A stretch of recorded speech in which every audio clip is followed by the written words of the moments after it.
विषय रखने का जो स्वरूप ऐसा रहेगा, चर्चात्मक सत्र है। विषय बताते रहते हैं हुकुमचंद गोंदा जी, हमारा अखिल भारत साहब होंगे। बीच में आप भी जो चर्चा में भाग लेना है, इस प्रकार का इस सत्र का स्वरूप होगा। मैं अनुरोध करता हूँ गोंदा जी से विषय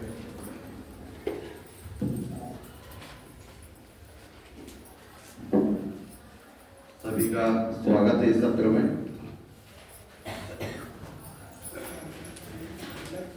थोड़ा समझने में आपको कठिनाई तो होगी, लेकिन विश्वास है कि आप थोड़ा विषय को साथ में चर्चात्मक लेते हुए और बैलेंस कर देंगे। गांधीधाम का जिन्होंने प्रशिक्षण कर लिया है 10 दिन का, ऐसी संख्या कितनी है? दोनों गांधीधाम, हाँ, लगभग सभी ऐसे ही हैं। ठीक है, धन्यवाद।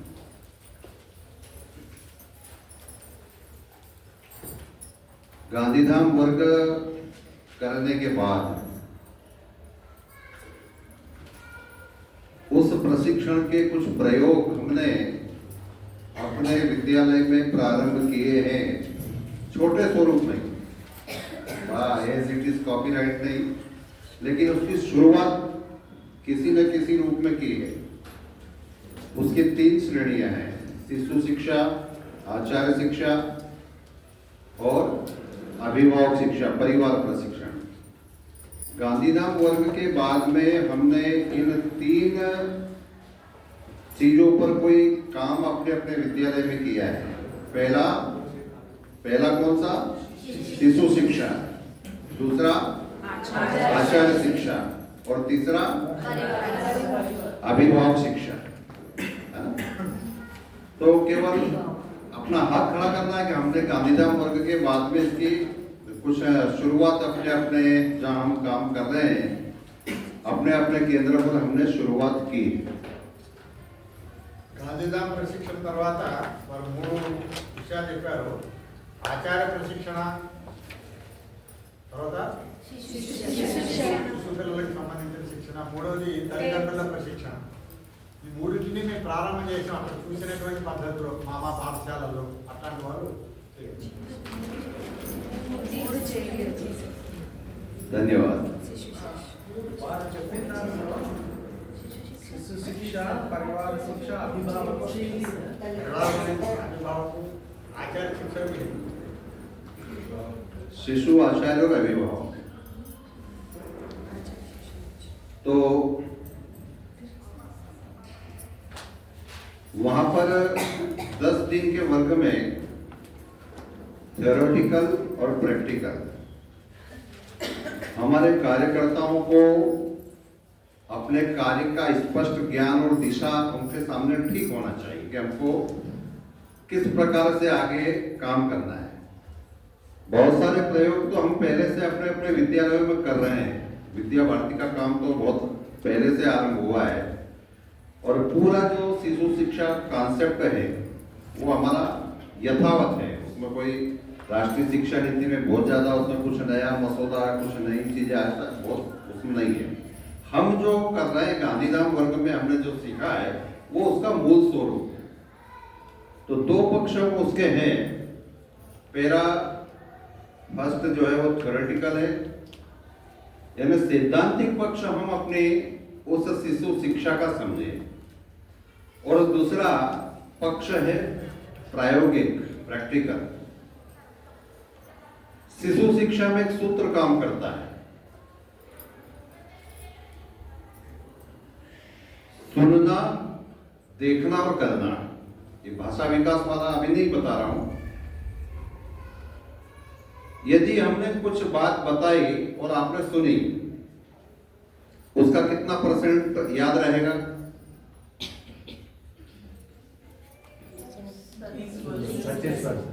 हाँ, ठीक है, जिसको जैसा ध्यान में आता है बताएं। चर्चात्मक सत्र है, इसलिए आपका भी सहभागिता, आपका भी इन्वॉल्वमेंट होना चाहिए। तो हमने कोई टॉपिक पर आपको आधा घंटा कोई विषय रखा, उस विषय को कितना याद रहेगा? सुनना, दूसरा देखना। हमने कोई काम को, कोई गतिविधियों, एक्टिविटी को देखा है तो सुनने से देखने का परसेंटेज बढ़ जाता है, याद रखने का। दिमाग अपने मस्तिष्क पटल पर वो ज्यादा अच्छा है। एक तो सुना और दूसरा देखा।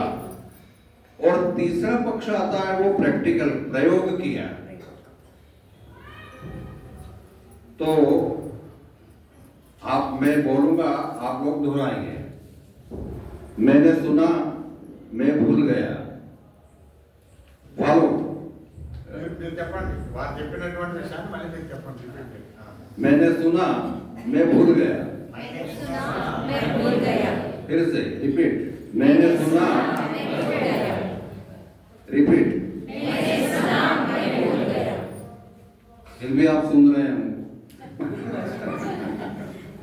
सुनना तो है, ऐसा एक सत्र बैठे हैं। दूसरा, मैंने देखा, कुछ याद रहा।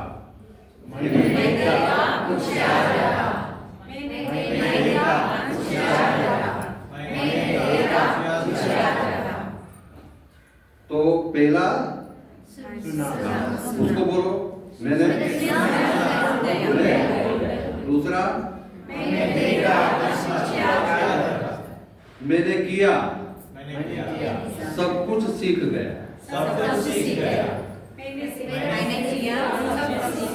बस फॉलो, रिपीट।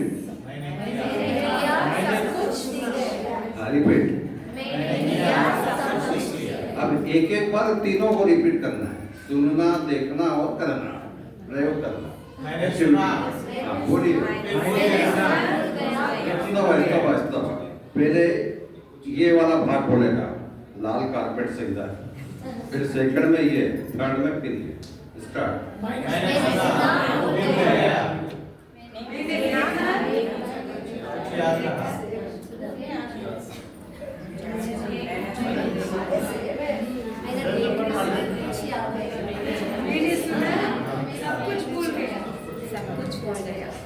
देखो, अभी जो बात हो रही है उसका प्रैक्टिकल अनुभव भी हो रहा है। तो ठीक है, भूल गए, कोई बात नहीं।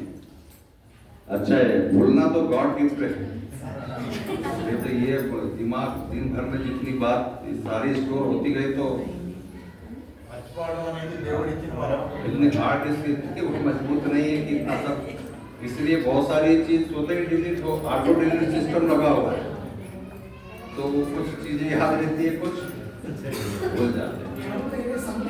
हाँ, तो वहां पर भी गांधीधाम में हमें दोनों पक्ष पर प्रशिक्षण, वहाँ पूरे देश भर के कार्यकर्ता होता है। पहले उसका सैद्धांतिक पक्ष होता है, दूसरा प्रायोगिक पक्ष होता है। दोनों एंगल से हम शिशु शिक्षा के स्वरूप को समझने का प्रयास करते हैं। और मुझे लगता है कि उस वर्ग को करने के बाद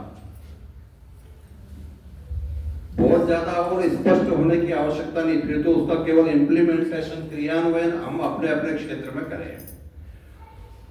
और उसको भी क्रियान्वयन करने के लिए कभी कभी जैसे कोई प्रशिक्षण प्राप्त किया तो बहुत सारी चीज सीखी, जाते से हम कर देंगे। लेकिन इसमें भी एक सिद्धांत काम करता है कि हम अपने स्तर पर, अपने विद्यालय स्तर पर जो प्रशिक्षण में जो सीखा है उसका क्रियान्वयन सरलता पूर्वक बिना असुविधा के वो कर सकते हैं, उसको पहले करना। जैसे अभिभावक प्रबोधन में, उनका प्रशिक्षण में हम कौन सा भाग ले सकते हैं, शिशु शिक्षा की दृष्टि से कौन सा भाग ले सकते हैं, और आचार्य शिक्षा की दृष्टि से। सुबह मैंने निवेदन किया था कि सभी लोगों को गांधीधाम प्रशिक्षण कराना संभव नहीं है। हजारों की संख्या में आचार्य दीदी, वो केवल एक मास्टर ट्रेनर तैयार हो जाए, इस दृष्टि से हर क्षेत्र से वहां पर उसको प्रशिक्षण कराया जाता है। और प्रशिक्षण के बाद में क्रिया, उसका वो दी जाती कार्य योजना। आपको भी 3 वर्ष की कार्य योजना वर्ग के समापन के बाद में दी होगी, समापन के बाद बैठ करके हम ही बनाते हैं, वहां से कोई रेडीमेड दे दी जाती ऐसा नहीं है। तो हम स्टेप बाय स्टेप इसमें कैसे उसका क्रियान्वयन करेंगे उसका पूरा चार्ट बनता है। और पहले प्रयोग अरुण कक्षा से प्रारंभ करना, सबको अरुण, उदय, प्रभात 1 और 2 को सबको एक साथ कर लेंगे, ये पॉसिबल नहीं, ये अपेक्षा भी नहीं। हाँ उमा दीदी कुछ कह रहे। ये क्रिया योजना और कार्य योजना का डिफरेंस और क्या क्या करना नहीं, कार्य योजना मतलब एक्शन प्लान पूरे वर्ष भर का, इम्प्लीमेंटेशन का क्रिया जो प्लानिंग, हाँ प्लान, उसका पूरा सिलेबस। तो वो दोनों दृष्टि से, शैक्षिक दृष्टि से भी और कार्यक्रम की दृष्टि से भी वो पूरा वहां से कार्य योजना उसकी दी जाती है। तो सभी कक्षाओं में एक साथ प्रयोग प्रारंभ नहीं करते हुए पहले अरुण कक्षा से उसको प्रारंभ करना, तो उसकी पूरी योजना दी जाती है और बहुत सारे उसका पक्ष आप सबने देखा है। अभी इस सत्र में ये जो इसका जो मूल विषय हमारा जिस पर चर्चा करना है वो शिशु वाटिका की श्रेणियां और उनका श्रेणीसह क्रियान्वयन। कभी कभी कोई चीज अति उत्साह में आकर के, और उत्साह तो होता है मन में काम करने का, अच्छा के बहुत सीखा है तो कुछ हम अच्छा करें और करना भी चाहिए, लेकिन स्टेप बाय स्टेप करना। तो इसके लिए विद्या भारती के आरंभ से शिशु शिक्षा का कार्य और उसमें शिशु शिक्षा, शिशु वाटिका, तो विद्या भारती ने अपने कार्य की दृष्टि से शिशु वाटिका की 3 कैटेगरीज बनाई है, श्रेणियां, कैटेगरी 3 भागों में उसको क्लासिफाइड किया है। थोड़ा आप करेंगे, समझ में आ रहा है? सारे अड़गंटे अर्थం हाँ, कार्य की दृष्टि से 3 श्रेणियां उसकी बनाई है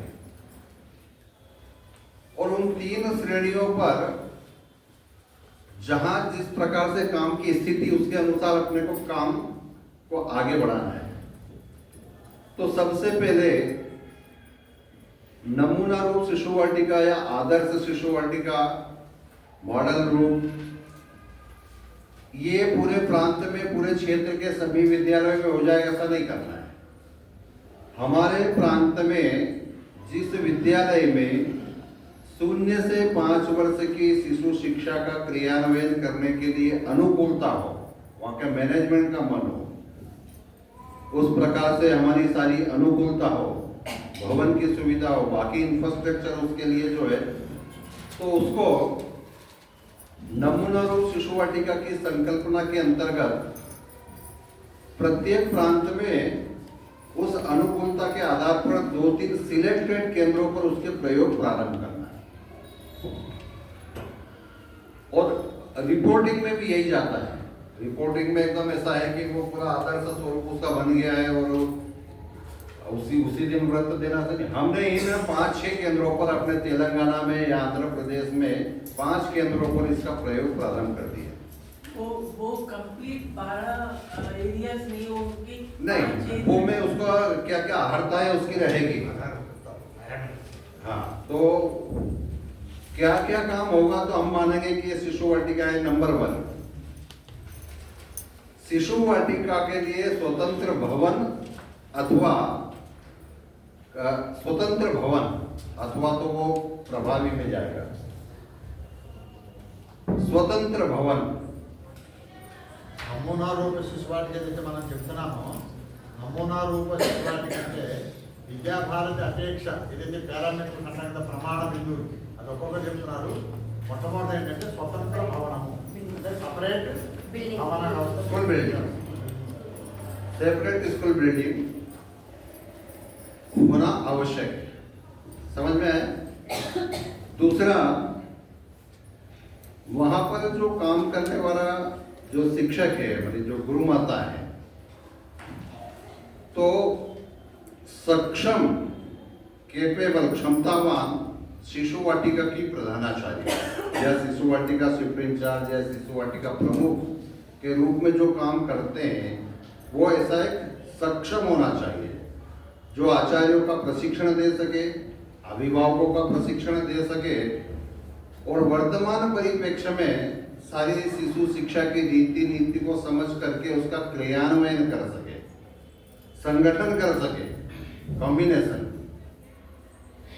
मैनेजमेंट में, तो वो शैक्षिक दृष्टि से उसकी मार्गदर्शक के रूप में काम करे। वो ऐसी क्षमता वाले शिशु वाटिका की प्रमुख दीदी होना चाहिए।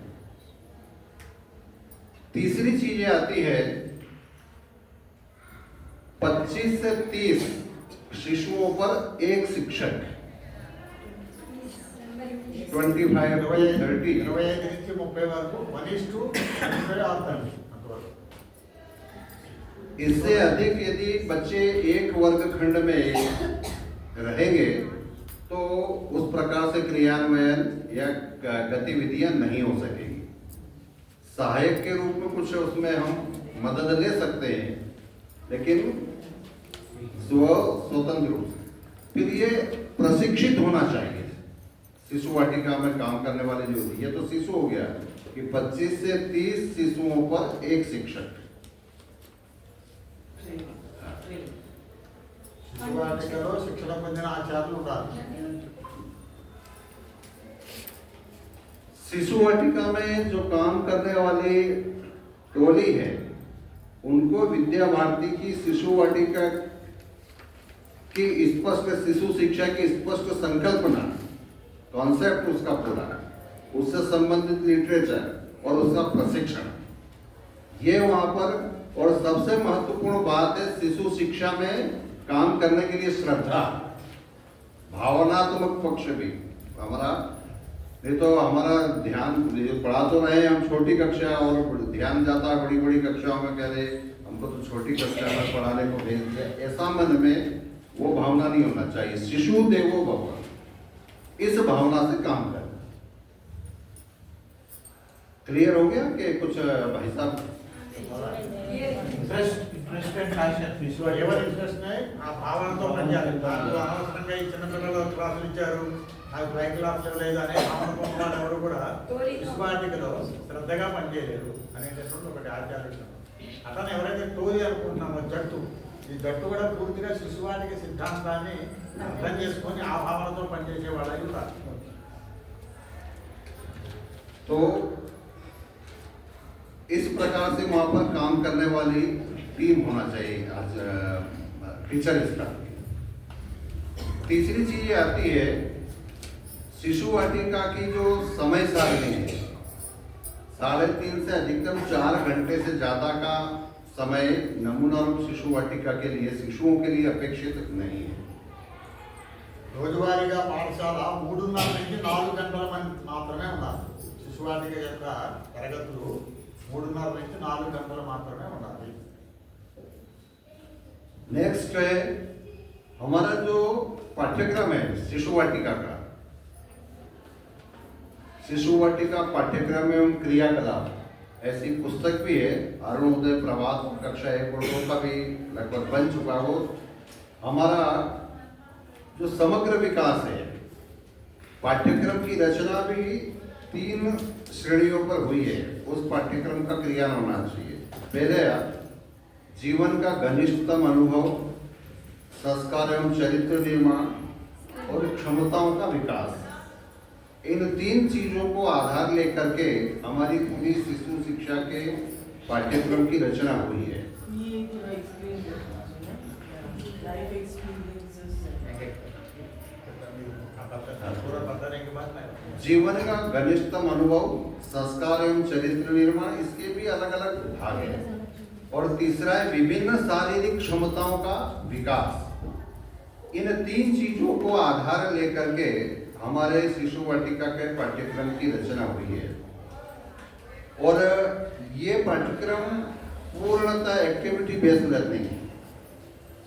हमारी जो 12 शैक्षिक व्यवस्थाएं हैं उसका उसमें क्रियान्वयन होना चाहिए। 8 प्रकार की शैक्षिक व्यवस्था की इंडोर एक्टिविटी है और 4 प्रकार की जो शैक्षिक व्यवस्थाएं हैं वो आउटडोर एक्टिविटी है। लेकिन हम अपने स्थानीय परिस्थिति के आधार पर थोड़ा उसमें कंप्रोमाइज कर सकते हैं कि हम उसका किस प्रकार से इम्प्लीमेंटेशन करेंगे।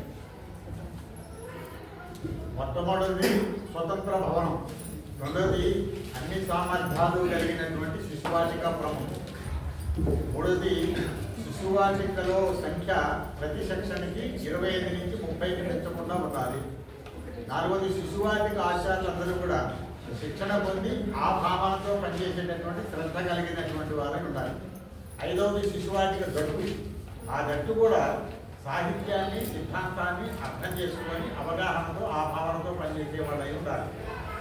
ఆ తర్వాత పాఠ్యక్రమం విషయానికి వచ్చేటప్పటికే శిశు సమగ్ర వికాస పాఠ్యచర్య ఏదైతుందో 3 ముఖ్య బిందువులుగా వర్గీకరించబడింది.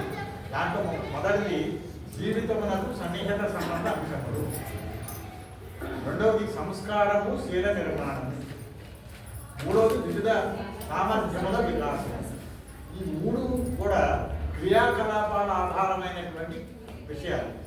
కాబట్టి ఈ క్రియాకలాపాలతో పాటుగా దీనికి అవసరమైన సామాగ్రి మన 12 శైక్షిక వ్యవస్థలు ఏవైతున్నాయో 12 శైక్షిక వ్యవస్థల్ని ఈ సమగ్ర వికాసాన్ని జోడించేటటువంటి పద్ధతిలో శిశువాటికలో కార్యకలాపాలు ఉండాలి. ఈ 12లో 8 ఇండోర్ అంటే గదులలో లోపల ఏర్పాటు చేసేటటువంటి వ్యవస్థలు, మరొక 4 బయట మైదానంలో ఏర్పాటు చేసేటటువంటి వ్యవస్థలు. ఇవి తప్పనిసరిగా నమూనా రూప శిశువాటిక అన్నటువంటి చోట ఈ పద్ధతిలో ఉండాలి.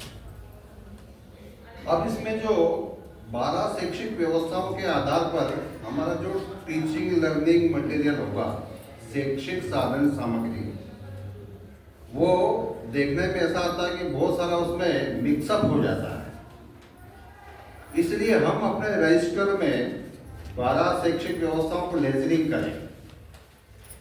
तो पहले शिशु वाटिका जैसे चित्र शैक्षिक व्यवस्था चित्र पुस्तकालय, तो पहले नंबर ऑफ चित्र पुस्तक चित्र पोथी, फिर उसमें जैसे दूसरा विज्ञान प्रयोगशाला, तो उस विज्ञान प्रयोगशाला में कितने प्रकार के विज्ञान के प्रयोग, बहुत ज़्यादा लंबी सूची नहीं बनाना, जितना हम कर सके उतना करना।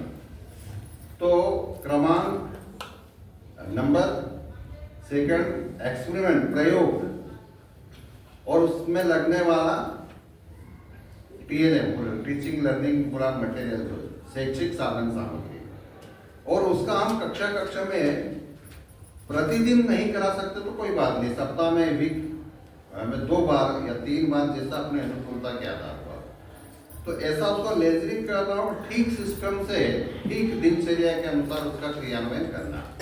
अब इसमें शैक्षिक साधन सामग्री की दृष्टि से हमको एक ट्रांसपेरेंसी रखना पड़ेगी।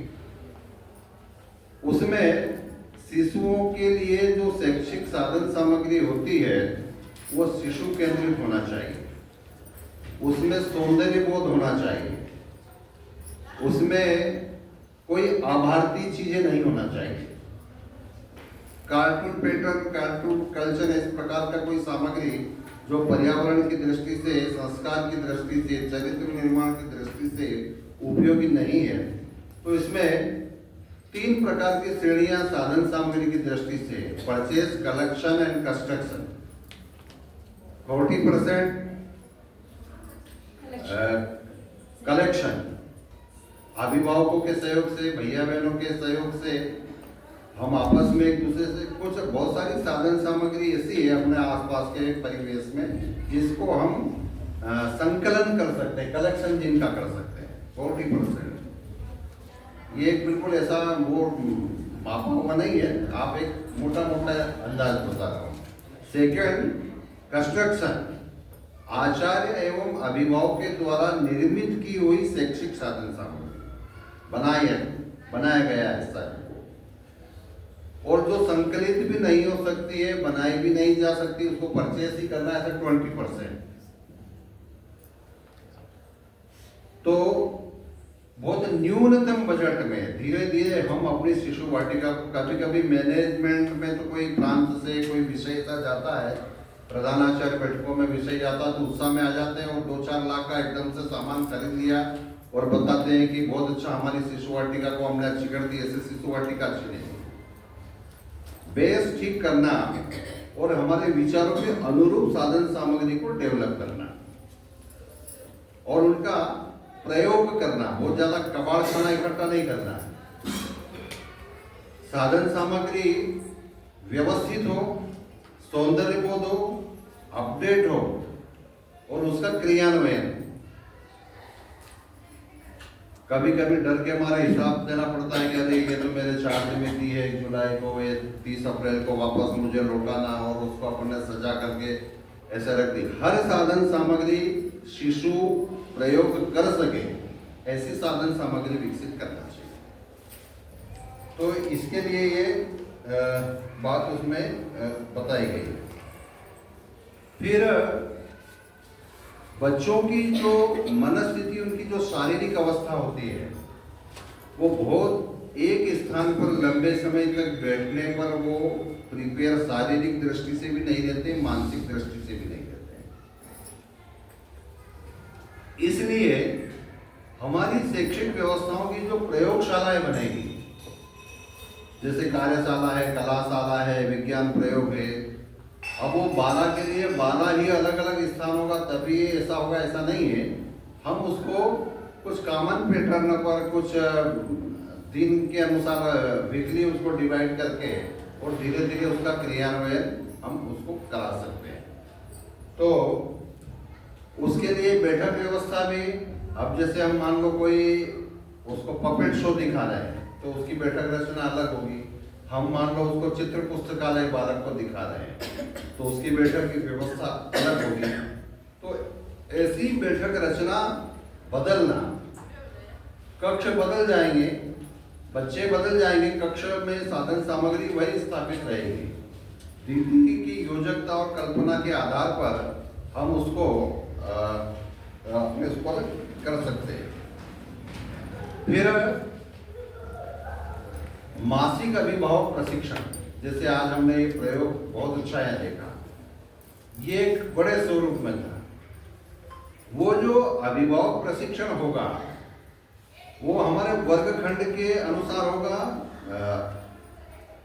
दूसरा, उसमें जो काम करने वाली दीदी है वही उसको पूरी कोऑपरेट करेगी, वही उनका प्रबोधन करेगी, कैसे उनको बताना, कैसे दिखाना, किस प्रकार से उनका मार्गदर्शन करना, किस प्रकार से उनको अपने कार्य में सहयोगी बनाना, ये सब रिस्पॉन्सिबिलिटी वो क्लास टीचर की होगी। तो बाकी जैसे मान लो अरुण के हमारे पास 2 खंड है तो उसमें हम उसको सामूहिक रूप से कर सकते हैं, उदय का कर सकते हैं, प्रभात का कर सकते हैं। तो ऐसी अपेक्षा इसमें है। हाँ, పాఠ్యచర్య శైక్షిక వ్యవస్థ వీటికి అవసరమైనటువంటి సాధన సామాగ్రి నిర్మాణం చేసుకునేటప్పుడు ఒకే రకమైనటువంటి వస్తువులు రిపీట్ అవుతుంది. కాబట్టి ఈ స్థితి రాకుండా ఉండడం కోసము ఒక్కొక్క వ్యవస్థలో అసలు మనం ఏ వస్తువులని, ఏ రకమైనటువంటి చిత్రాలని సేకరించి పెట్టుకోవాలి అనేటటువంటి ముందు లిస్ట్ అవుట్ చేయాలి. ఉదాహరణకి చిత్ర పుస్తకాలయం అంటే అసలు ఎటువంటి చిత్రాలు ఉండాలనేటటువంటి ముందు లిస్టు తయారు చేయాలి. రెండోది విజ్ఞాన ప్రయోగశాల, అసలు ఎన్ని రకాల ప్రయోగాలు మనం చేయించాల్సినటువంటి అవసరం ఉంటుంది అనేటటువంటి లిస్ట్ అయిపోతే దానికి అనుగుణంగా మనం వస్తువుల్ని తయారు చేసుకోవడానికి అవకాశం ఉంది. అట్లా ముందు లిస్టు తయారు చేసుకోవటము, ఆ లిస్టు తయారు చేసిన తర్వాత ఆ వస్తువులను మనం సమకూర్చుకోవటం. సమకూర్చుకునేటటువంటి పద్ధతులు 3 రకాలుగా ఉంటాయి. ఒకటి సేకరించటము, మనం మొత్తం వస్తువుల్లో 40% సేకరించగలిగినటువంటి వస్తువులు ఉంటాయి. ఈ సేకరణ కూడా మనం ఒక్కరమే తండాలు పడుతున్నాను కాకుండా మన తల్లిదండ్రుల నుంచి సేకరించవచ్చు, మన పాఠశాలలో ఉన్నటువంటి పై తరగతుల విద్యార్థులకు చెప్పినప్పటికీ కూడా అటువంటి వస్తువులు తీసుకొచ్చి ఇస్తారు. అంటే 40% సేకరణ, మరొక 40% తయారీ. ఈ తయారీ విషయంలో కూడా అనేక పాఠశాలలో తల్లిదండ్రులు కూడా సేకరించి తయారు చేసి పెడుతున్నారు. అట్లా మన తోటి ఆచారాలతో పాటుగా ఎవరైతే మనం శిశువాటిలో శిశుభారతి లేకపోతే మాతృమండలి అని అంటున్నామో అట్లాంటి వాళ్ళ సహకారం తీసుకొని కూడా తయారు చేసుకోవాలి. ఈ రెండింటికి కాకుండా తప్పనిసరిగా కొనాల్సినటువంటి అవసరం ఉంది అనుకున్నటువంటి వాటిని 20%గా అనుకొని దానికి అవసరమైనటువంటి పెద్ద ఎత్తున బడ్జెట్ అవసరం లేకుండానే చాలా చిన్న చిన్న ఖర్చులతోనే పూర్తి చేసుకునేటటువంటి పద్ధతుల్లో కొనుగోలు అనేటటువంటి విషయం. అయితే ఈ వస్తువుల్ని సమకూర్చుకునేటటువంటి విషయంలో 3 రకాలైనటువంటి విషయాలు మనం దృష్టిలో పెట్టుకోవాలి. ఒకటి మనం సేకరించినటువంటివన్నీ కూడా అభారతీయమైనటువంటివి అనేటటువంటి, అంటే విదేశీ వస్తువులు ఇలాంటివి కాకుండా ఉండాలి. రెండవది పర్యావరణానికి హితాన్ని కలిగించేటటువంటి, అంటే ప్లాస్టిక్ ఇట్లాంటివన్నీ పర్యావరణానికి వ్యతిరేకమైనటువంటి వాతావరణము, అటువంటి వస్తువులు లేకుండా చూసుకోవాలి. మూడో విషయము, బొమ్మల్ని సేకరించుకునేటప్పుడు ఈ కార్టూన్ చిత్రాలు అనేటటువంటి మనం సేకరించకూడదు. కాబట్టి ఇవన్నీ దృష్టిలో పెట్టుకొని విదేశీ పర్యావరణ విషయము, రెండోది ఏవైతే కార్టూన్లు ఇట్లాంటివి కాకుండా సరైనటువంటివి మనం సేకరించి పెట్టుకోవడం అనేటటువంటిది ఆ రకంగా జరగాలి. మూడోది, శిశువులు నిత్యము ఉపయోగిస్తుంటారు కాబట్టి అక్కడ సౌందర్యత, అంటే చూడగానే వాళ్ళు ఆకర్షితులయ్యేటటువంటి పద్ధతిలో వ్యవస్థితంగా ఉండాలి. ఆకర్షణీయమైనటువంటి పద్ధతిలో ఆ చిత్రాలు కానీ ఆ వస్తువులు కానీ ఏర్పాటు చేసినటువంటివి ఉండాలి. కానీ ఈ రకంగా వస్తువులని సాధన సామాగ్రి సమకూర్చుకునేటటువంటి విషయంలో మనం ఆలోచించాలి. ఈ తర్వాతది తరగతుల నిర్వహణకు సంబంధించినటువంటి దాంట్లో మనందరం కూడా శిశువులకు సంబంధించినటువంటి తరగతులు నిర్వహిస్తాం కాబట్టి వాళ్ళ మానసిక శారీరక స్థితులు ఏంటంటే ఎక్కువసేపు కూర్చోలేదు, ఎక్కువసేపు ఒక చోట ఏకాగ్రంగా ఉండలేదు. కాబట్టి 30 నిమిషాలకి మించకుండా ఆ యాక్టివిటీ ఏదైతే చేయాలో దానికి అనుగుణంగా మనం అంటే వారానికి ఒకసారి యోజన చేసుకొని ఆ రకంగా ఏ సెక్షన్, ఏ పిల్లలు ఏ వ్యవస్థలో ఉండాలి అనేటటువంటిది ఒక వారానికి సరిపడా టైం టేబుల్ని శిశువాటికలు నిర్వహించేటటువంటి తరగతిలో ఆచారాలను కూర్చొని కనుక యోజన చేసినట్లయితే 30 నిమిషాల చొప్పున మనం నిర్వహణ చేసుకోవడానికి అవకాశం ఉంటుంది. ఆ పద్ధతిలో యోజన కూడా చేసుకునేటటువంటి విషయం ఆలోచించాలి. नमूना रूप शिशु वाटिका के लिए 0 से 5 वर्ष की शिशु शिक्षा का पूरा स्वरूप है, उसका पूरा साहित्य भी है और उसमें परिवार प्रशिक्षण के भी 2 भाग होते हैं। एक तो सीधे हम अभिभावकों का प्रबोधन प्रशिक्षण उनको देते हैं और दूसरा नमूना रूप शिशु वाटिका के लिए जहाँ हम प्रयोग स्थली प्लान की योजना से बनाएंगे, उसमें एक स्वस्थ आदर्श सक्षम समर्थ भारत के लिए जो इस प्रकार की लव कुश ध्रुव प्रहलाद की संकल्पना की गई है, उसमें नव दंपति से प्रशिक्षण प्रारंभ होता है। तो हमने उसका प्रैक्टिकल भी वहां पर देखा है। दूसरा, ऐसे शिशु जो अभी माता के गर्भ में है उसके भी 9 सोपान हैं। अलग अलग सोपानों में मासानुमास शिशु विकास की प्रक्रिया क्या है, उसमें उनका आहार विहार विचार रहन सहन खान पीन साहित्य पठन पाठन, उससे आने वाले शिशुओं पर क्या प्रभाव पड़ेगा इस प्रकार की दिनचर्या से, ऐसे उसके भाग होते हैं। आदर्श दाम्पत्य जीवन जो वर्तमान में ऐसा है कि परिवार विभाजन की स्थिति है, आपस में सामंजस्य का अभाव है, तालमेल नहीं है, इस प्रकार के जो एक परिवार को बंटने की अवस्था है, तो वो भी प्रारंभ से एक आदर्श दाम्पत्य जीवन किस प्रकार का होना चाहिए, इसकी भी एक नव दंपति प्रशिक्षण की पुस्तक है। वर्ष में ऐसे 1-2 कार्यक्रम प्रयास पूर्वक अपने विद्यालय में करना चाहिए। उसमें भी ऐसा नहीं कि बहुत ज्यादा 100-200 पंजीयन होगा तो ही कार्यक्रम होगा। हम 5 पर प्रयोग प्रारंभ करें, बहुत ज्यादा विस्तार नहीं देना है और बाद में इसका फीडबैक दें। तो नव दंपति प्रशिक्षण, सगर्भा माताओं का प्रशिक्षण, गर्भवती माताओं का प्रशिक्षण, जन्म से 1 वर्ष के शिशुओं की माताओं का 1 से 3 और 3 से 5 वाला जो स्वरूप अपन ने आज देखा है, इस प्रकार के एक्टिविटी परिवार प्रशिक्षण की दृष्टि से अपने को तैयार करना चाहिए। तो ये इसका जो साहित्य संदर्भ साहित्य है पूरा, वो भी हमारे जहाँ इस प्रकार के केंद्र होंगे वहाँ पर ये पूरा होना चाहिए। एक और प्रयोग विद्या भारती ने केंद्रीय योजना से प्रारंभ किया और उसके भी बहुत अच्छे सकारात्मक पॉजिटिव रिजल्ट आए हैं। सुवर्ण प्राशन वाला विषय आप सबने हिना बेन के द्वारा गांधीधाम वर्ग में सुना होगा। तो स्वर्ण प्राशन के लिए चयनित केंद्र में उसके प्रयोग प्रारंभ करना, पुष्य नक्षत्र में प्रतिमास स्वर्ण पुष्य नक्षत्र में उसका पूरा डिटेल है, पुस्तक भी है, पीपीटी वगैरह भी है, तो वो आपको मिल जाएगा।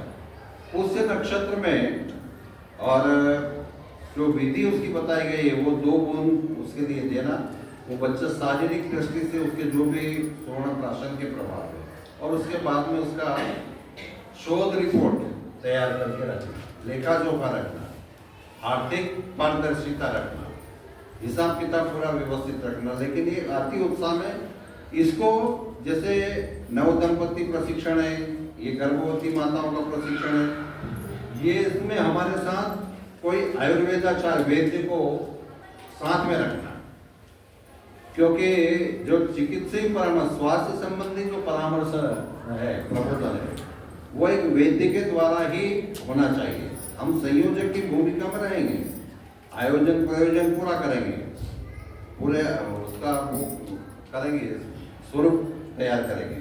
तो और बाकी परामर्शन की दृष्टि से, मार्गदर्शन की दृष्टि से हमारे ऐसे कार्यकर्ता मिलते हैं, उनको अपने केंद्र पे इस प्रकार से जोड़ना, ये ऐसी कुछ चीजें। दूसरा एक और मूल्यांकन, ये जो पाठ्यक्रम की रचना हुई है उसी आधार पर मूल्यांकन भी होता है कि संस्कार एवं चरित्र निर्माण की दृष्टि से उसका शिशु विकास पत्रक भरना, क्षमताओं के विकास की दृष्टि से शिशु विकास भरना, और जीवन का घनिष्ठतम अनुभव, इन 3 श्रेणियों पर पाठ्यक्रम की रचना हुई है, और तीनों श्रेणियों पर इसका एक शिशु विकास पत्रक बना हुआ है।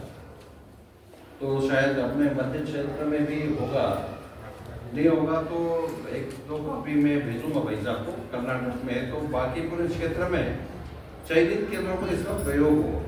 ये पूर्णतः औपचारिक शिक्षा है, कॉपी है, मूल्यांकन है, रिजल्ट है, ये सब सारी चीजों से परे है, लेकिन प्रयोग कुछ जब आरंभ होते हैं तो वो चयनित केंद्र पे सबका पहले मन तैयार करके और फिर प्रयोग प्रारंभ करते हैं। तो ये एक कुछ प्रारंभिक चीजें, बेसिक कॉन्सेप्ट मैंने जो नमूना रूप शिशु वाटिका का, एज इट इज कॉपीराइट किसी की कहीं भी नहीं होती है, एज इट इज हम पूरा गांधीधाम जैसा करते हैं, ऐसी अपेक्षा भी नहीं है। लेकिन एक समाज में विद्या भारती के कार्यकर्ताओं का ये भी एक काम है कि समाज को ठीक दिशा में आगे ले जाना, शिशु शिक्षा की दृष्टि से उसका मन ठीक करना। राष्ट्रीय शिक्षा नीति में जो शिशु शिक्षा का मसौदा आया है उसका प्रभावी ढंग से क्रियान्वयन की योजना तैयार करना, तो इसमें इसका स्वरूप आता है। दूसरा एक और बता देता हूँ, वो छोटे स्वरूप में प्रभावी शिशु वाटिका। पहला कौन सा होगा? नमूना रूप। दूसरा पहले नमूना रूप, दूसरा प्रभावी शिशु वाटिका, और तीसरा प्रयत्नशील। तो प्रभावी शिशु वाटिका में भी कुछ चीजें, कुछ मापदंड तो ऐसा है और कुछ उसमें सामान्य, लेकिन प्रभावी शिशु वाटिका अभी हमारा जो जिला केंद्र है, उस जिला केंद्र पर नमूना में मातृभाषा भी आएगा। मातृभाषा में शिक्षण, मातृभाषा के भाषा भी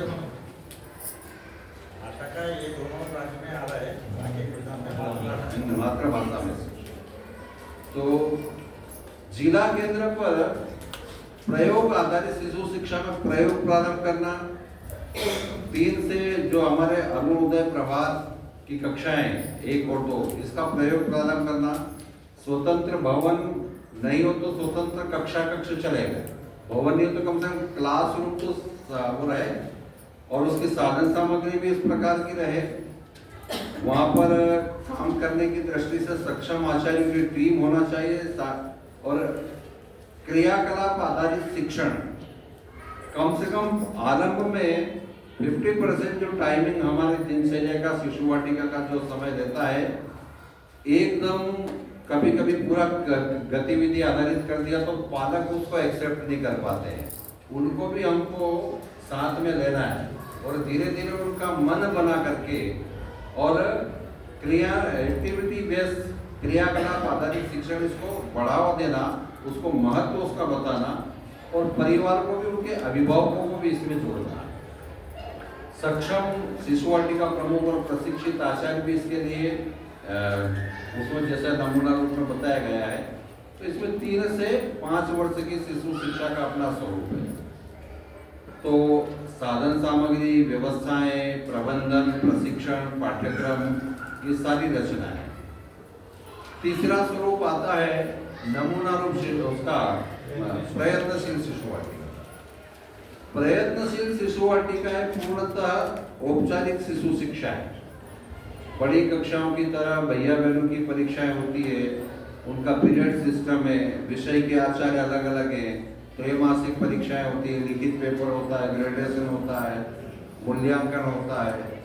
ये सब तो सरल लगता है, अपने को भी सरल लगता है काम करना है, लेकिन इसको भी प्रयत्नशील की श्रेणी में रखा गया है, जो पूर्णतः बड़ी कक्षाओं की तरह उनकी समय सारणी उतना समय है, शिक्षक उनके बदल जाते हैं, साधन सामग्री उस प्रकार की है, तो इसको उस स्वरूप में लिया गया है। तो धीरे धीरे प्रयत्नशील से प्रभावी में जाना और प्रभावी से नमूना रूप में जाना, ये एक बड़ा काम है। और स्टेप बाय स्टेप दृढ़ इच्छा शक्ति के साथ इसको बढ़ाना। एक संस्कृत की सूक्ति है, शनै कुंथा शनै पंथा शनै पर्वत लंघनम शनै विद्या शनै वित्तम पंचैतानि शनै। धीरे धीरे विषय को समझ करके और कुछ इस प्रकार के प्रयोग करना, उसमें कुछ संगठनात्मक सावधानियां भी हमको रखना है। जैसे सुवर्ण प्राशन की व्यवस्थाएं हैं, विद्यारंभ संस्कार का कार्यक्रम भी हम इसमें करेंगे, नमूना रूप प्रभावी शिशु वाटिका में, तीनों में उसमें कर सकते हैं, तो वो भी उसका एक अनिवार्यता भाग है। लेकिन इस प्रकार के जब नए प्रयोग करते हैं तो उसमें हमको प्रांत से चर्चा करना, प्रांत शिशु वाटिका प्रमुख, क्षेत्र शिशु वाटिका प्रमुख, प्रांत के मंत्री और बाकी जो अधिकारीगण हैं, वो प्रांत की योजना से उसका चयन करना और वहाँ पर उसका क्रियान्वयन प्रारंभ करना। ऐसे 3 प्रकार की अलग अलग ये श्रेणियां हैं और उसकी यही संकल्पना है कि धीरे धीरे हमारे 5+3+4 ये उसी की पुष्टि करता है। लालियत 5 वर्षाणि 10 वर्षाणि ताड़ियेत प्राप्ते तु 16 वर्षे पुत्रम मित्रम समाचरेत। ये उसी के लाइन है। तो आग्रह शुरू में यही किया था कि हम जो काम कर रहे हैं उसमें हमको प्रसन्नता का अभाव, वो प्रसन्नता का भाव होना चाहिए, उस कार्य में श्रद्धा होना चाहिए। और धीरे धीरे इस प्रकार से हम अपने, अभी बहुत ज़्यादा विस्तार नहीं देना, अभी जितने लोग गांधीधाम प्रशिक्षण करके आए हैं वो अपने विद्यालय में, वो अपनी प्रयोग भूमि, प्रयोगशाला है अपना विद्यालय, वहाँ पर इसका क्रियान्वयन करें। कहीं पर 5 एक पूरा 12 नहीं है, 5 में करेंगे, धीरे धीरे बढ़ा सकते हैं, कर सकते हैं। कोई बात और जो 5 का है वो बोल सकते हैं कि हम हमारा शिशु वाटिका तैयार है। हाँ। पूरा 12 से की व्यवस्था होने के अलावा कोई कमी है तो प्रभावी हो जाएगा। नमूना को तो फिर उसका आदर्श होगा। लेकिन ये कि हम इतना तो बता सकते हैं कि हमने अपने इतने केंद्रों पर इसका काम प्रारंभ कर दिया। अभी पूर्णता में तो अभी धीरे धीरे समय लगेगा। गांधीधाम से ट्रेनिंग लेकर आए हैं, कितने टाइम में 12 व्यवस्था तैयार कर सकते हैं? समय तो बता दिया है, 3 वर्ष में पूरा करना है, पूरा 3 वर्ष में करना है।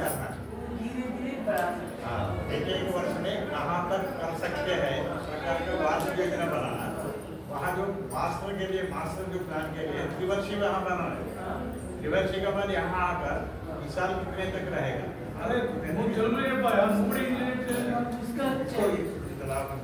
उसका चेकलिस्ट है क्या? चेकलिस्ट हमको समझा रहे।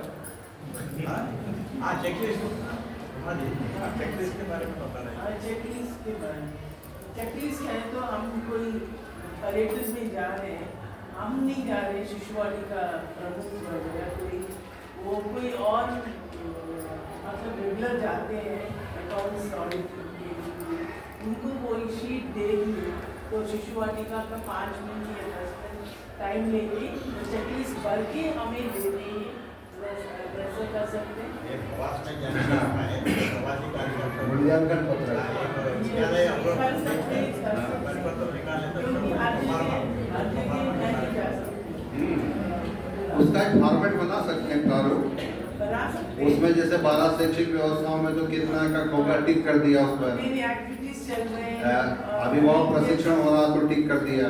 ऐसा वो तो अपनी जानकारी रिपोर्टिंग के लिए हम बना सकते हैं। कार्य का वृत्त संकलन करने की दृष्टि से वो प्रांत की योजना से अपन बना सकते हैं। बना सकते हैं। मैंने बनाया तो वो कोई भी टिक मार्क कर सकते हैं ना, कोई भी मतलब नहीं, कोई भी नहीं। fill up नहीं कर सकते। जिसको उस विषय का ज्ञान है, हाँ, जो उस पर काम कर रहे हैं, अच्छा। ऐसा नहीं कि कोई भी मान लो प्रवास में कोई लेखापाल अकाउंटेंट गया तो कहना भैया भर के जाना, ऐसा नहीं।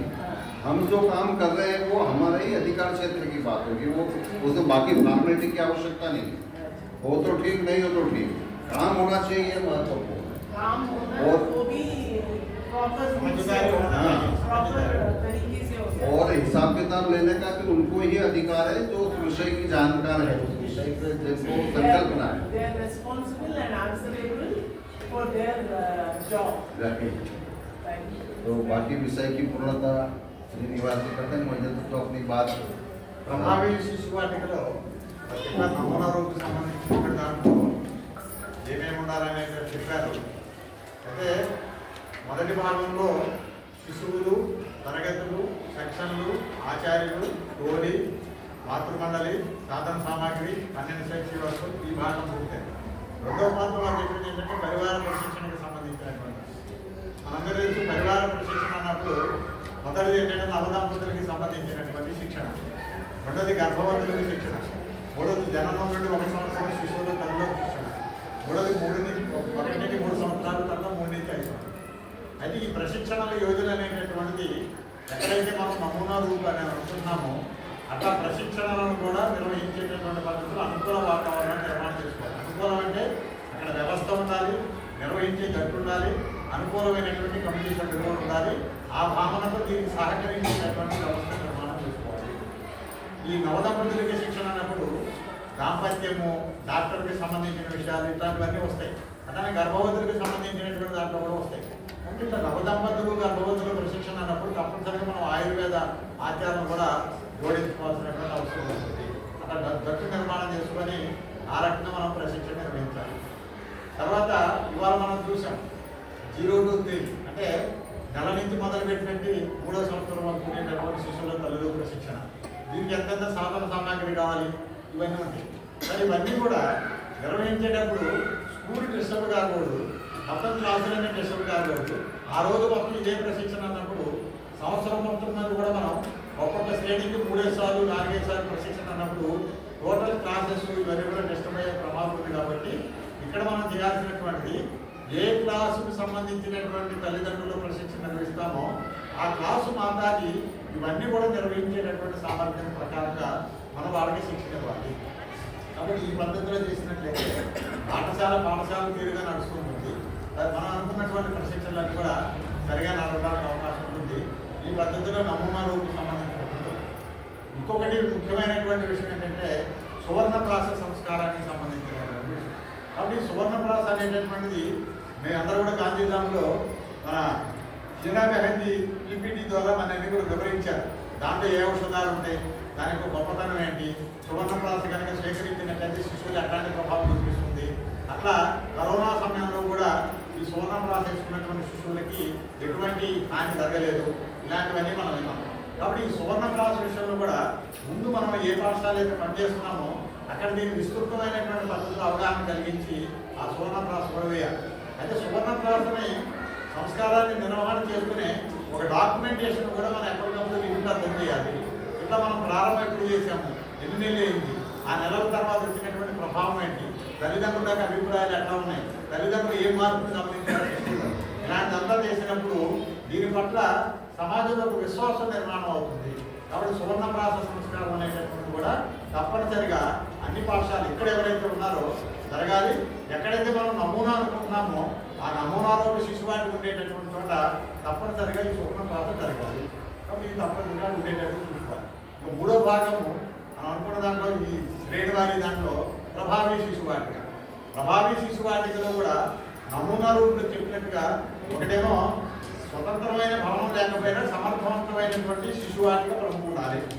మూడోది సెక్షన్లన్నీ కూడా అదే పద్ధతిలో నమూనా రూపం చెప్పినట్టుగా ఉండాలి. మూడోది అక్కడ ఉన్నటువంటి ఆచార్యులు కూడా ప్రశిక్షితులు అయినటువంటి పద్ధతిలో ఉండాలి. నాలుగో విషయము, ఈ పఠనము లేఖనం అనేటటువంటి దాంతో శిశువాటికలు నిర్వహణ చేస్తున్నప్పటికీ కూడా అటు కమిటీకి, ప్రధానాచార్య మరి తల్లిదండ్రులకి అవగాహన కలిగిస్తూ 50% వ్రాత పఠనం ఉండేటట్టుగా, 50% క్రియాకలాపాల ఆధారం ఉండేటట్టుగా చేసుకున్నట్లయితే కొంత ఒక శ్రేణిని ప్రభావి శ్రేణిలో మనం నిర్వహణ చేయడానికి అవకాశం ఉంటుంది. ఆ ప్రభావి శ్రేణిలో కూడా తప్పనిసరిగా 12 శైక్షిక వ్యవస్థల విషయంలో ఆలోచన చేయాలి. ఆ పద్ధతిలో శిశు సమగ్ర వికాస పాఠ్యచర్య, 12 శైక్షిక వ్యవస్థలు, 50% చదువు, 50% క్రియాకలాపాలు, దాంతోపాటుగా సమర్థవంతమైనటువంటి శిశువాటిక ప్రముఖులు, శిక్షణ పొందినటువంటి ఆచార్యులు ఈ ప్రభావి శిశువాటికలో ఉంటారు. మూడోది ప్రయత్నశీల అంటే మూడో శ్రేణి. ఇప్పుడు ఏదైతే చాలా చోట్ల మనం గమనిస్తున్నామో, రాత్రి ఉంటుంది, చదువుతుంది, పాఠ్యపుస్తకాలు ఉంటాయి, పరీక్షలు ఉంటాయి, మార్కులు ఉంటాయి, ర్యాంకులు ఉంటాయి, దాంతోపాటుగా పరీక్షలు ఉంటాయి, ఇట్లాంటివన్నీ ఉంటాయి. కాబట్టి ఇదైతే కూడా ప్రయత్నశీల శిశువాటిక. కాబట్టి ఈ ఒక్కొక్క శ్రేణి నుంచి ఉన్నత శ్రేణిలోకి వెళ్ళడానికి మనం ఏమేమి చేయగలుగుతాం అనేటువంటిది చూడాలి. దీనికి ఉమ్మగారు అడిగినటువంటిది ఏంటంటే, ఇప్పుడు మనం పరిశీలనకు పోయినప్పుడు ఏదైనా ఒక చెక్ లిస్ట్ పట్టుకొని వెళ్ళినట్టయితే బాగుంటుంది. ఎవరు పర్యటనకి వెళ్ళినప్పుడు కూడా చేయొచ్చు కదా అని అన్నారు. వారు చెప్పిందేంటి, ఎవరు అంటే ఆ విషయం మీద అవగాహన ఉండి, విషయం మీద పూర్ణ పరిజ్ఞానం ఉన్నటువంటి వాళ్ళు మాత్రమే మూల్యాంకనం చేయాలి పాఠశాల అనేటటువంటి చెప్పారు. దానికి చెక్ లిస్ట్ ఏ ప్రాంతం ఆ ప్రాంతం కానీ అనుకోని 2 తెలుగు ప్రాంతాలు కానీ మనం చేసుకోవచ్చు. అలా చెక్ లిస్ట్ ఆధారంగా విషయ పరిజ్ఞానం కలిగినటువంటి వాళ్ళు పాఠశాల మూల్యాంకనం చేయాలి. ఆ రకంగా మనం ఒక శ్రేణికి మరొక శ్రేణికి వెళ్ళడానికి ఏదైతే కృషి చేయాలో ఆ రకంగా చేయాలి. ఇక్కడ ఉన్నటువంటి పాఠశాల నుంచి అపేక్షిస్తున్నటువంటి ఏంటంటే, ఎక్కడైతే అనుకూలమైనటువంటి కమిటీ, అనుకూలమైనటువంటి భవనము, అనుకూలమైనటువంటి ప్రధానాచార్య, అక్కడ వనరులు సమీకరణకు అవసరమైనటువంటి వాతావరణం ఉంటుందో అక్కడ తప్పనిసరిగా నమూనా విషయంలో ఆలోచన చేసి చేయాలనేది. వారు అడిగిన రెండవ ప్రశ్న ఏంటంటే, గాంధీధాంలో శిక్షణ పొందాము, శిక్షణ పొందిన తర్వాత ఎన్ని సంవత్సరాల్లో నమూనా అవ్వాలి ప్రభావి అనేటప్పుడు. అక్కడ వాళ్ళు ఏం తినటువంటి ఏంటంటే త్రివర్షీయ యోజన అని చెప్పారు. 3 సంవత్సరాలు. అంటే దాని అర్థం ఏంటి, గాంధీధాం ఎవరైతే వెళ్ళొచ్చారో 3 సంవత్సరాల్లో ఉన్న స్థితి నుంచి నమూనాలు తీసుకురావాలనేటువంటి ఆలోచన. 2024లో వర్గాయం, 24-25 అయిపోయింది, 2026 వస్తాం. 26-27కి మనం నమూనాలు చూపించగలుగుతామా అనేటటువంటి పద్ధతులు ఆలోచించాలి. దానికి సంఘటన వైపు నుంచి కూడా ఎవరెవరు వెళ్ళి మాట్లాడినట్టుగా ఆ పనులు అనుకూలంగా మారుతాయో వారు తప్పనిసరిగా మన పాఠశాలకు ఆహ్వానించుకోవడం, అక్కడ ఉన్నటువంటి కమిటీ ప్రధానాచార్యతో మాట్లాడించడం, వనరులకు సంబంధించినటువంటి ఆలోచన జరగడం, ఈ రకంగా చేసినట్లయితే 26-27కి తప్పనిసరిగా మనం నమూనా వైపు వెళ్ళడానికి అవకాశం ఉంది. అట్లా ప్రతి ప్రాంతంలో ఉన్న పాఠశాలని నమూనా కావాలనేటటువంటి విజ్ఞాపాలకు అపేక్ష లేదు. కనీసం ప్రతి ప్రాంతంలో 3-2 అట్లా అనుకొని అవి చేసినట్లయితే దీని ప్రేరణాధారంగా, దీని ప్రభావం ఆధారంగా మిగిలినటువంటి వాళ్ళు రావడానికి అవకాశం ఉంది. ఎట్లయితే గాంధీధాంలో మనం ప్రశిక్షణ పూర్తి చేసిన తర్వాత మనకు ఒక ప్రేరణ లభించింది. మొత్తం దేశానికి ఒక ప్రేరణా కేంద్రం అయింది. కానీ మన జిల్లాకి, మన విభాగానికి, మన పాఠశాల ఒక ప్రేరణా కేంద్రం అవుతుందా అనేటటువంటి 26-27 చేయగలుగుతామా అనే ఆలోచన చేసినట్లయితే మనం ఏదైతే డిజిటల్ చేద్దాం అనుకుంటున్నామో, విద్యారంగంలో పరివర్తనకి ఆలోచన చేస్తున్నామో అది తప్పనిసరిగా నెరవేరడానికి అవకాశం ఉంటుంది. ప్రభుత్వం నుంచి ప్రయాసం ఉంది ఈసీసీ ఆధారంగా. కానీ మనం మూలమైనటువంటిది సిద్ధాంత నిష్ట కలిగినటువంటి వ్యవస్థ ఏమిటంటే గాంధీధాంలో మనం చూసినటువంటి శిశువాటిక. ఆ శిశువాటికని ఆధారం చేసుకుని మనం ఈ ఆలోచన చేయాలి తప్ప మధ్య మధ్యలో విషయాలని చూసి మన వ్యవస్థని డైల్యూట్ చేసుకోకూడదు అనేటటువంటి ప్రమాణము గాంధీధాం. దానికి అనుగుణంగా నమ్మకూడదు. ఆ పద్ధతిలో మనం పనిచేయాలని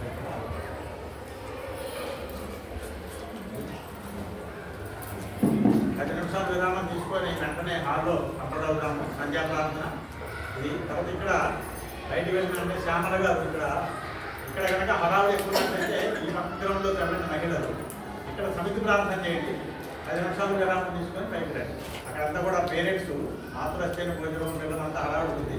ఈ పక్క గ్రౌండ్లో వెళ్ళినట్లయితే నిర్మాణం చేసుకోవచ్చు. పురుషులందరికీ అసలు ఎక్కడ ఉన్నారు ఇక్కడే మనం సంఘ ప్రార్థన చేశాం. పురుషులందరూ యహా సంఘ ప్రార్థన ఒక బాగా సమితి ప్రార్థన.